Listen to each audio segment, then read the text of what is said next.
Hi, Eric Cortez with EAC Renovations and the tip of the day. So today we're going to do a door slab. So we're changing out this old door without the frame and putting in this new door that, notice, does not have any spots for the door hinges, but it does have for the doorknob.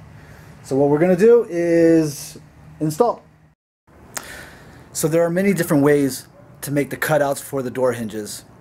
My preference, I've found, first off, is getting the doors, putting them together, measure off exactly where you want your lines to be. So right here is where we're going to install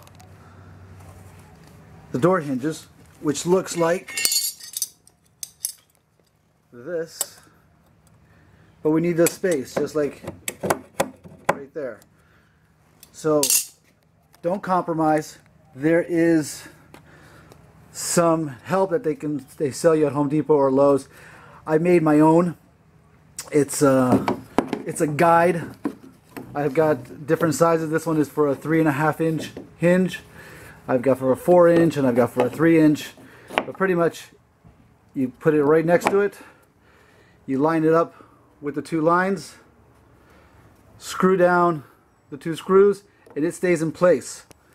And what happens is you get your, of course you need a router, a good router with a good arbor that's got a round guide. So you'll see this guide right here, the round part, goes alongside the wood, and then the inside gets cut, which would look like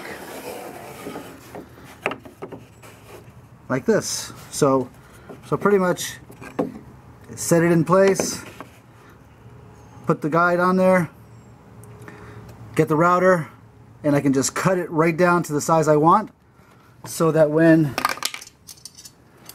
I put the hinge goes right perfectly level to the depth I want, and you're not going to see all the chips and hits from using a wood carver or other kinds of tools.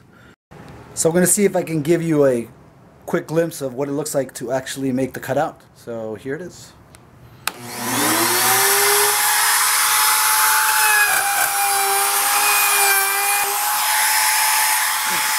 There's part of it.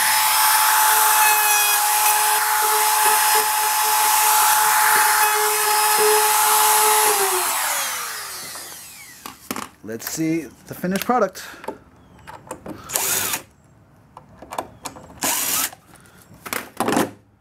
There you go. Simple as that.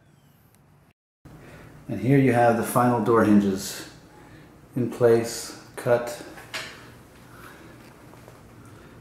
exactly the way they're supposed to be, and you can see how nicely they close. So this is just one of the ways to make the cutouts for door hinges. Lots of different ways, but you definitely need the right tools. You need the patience, and if you can't do it yourself, hire a qualified person that can do it. And good luck, and I'll see you back for the next tip of the day. Thanks, and have a wonderful day.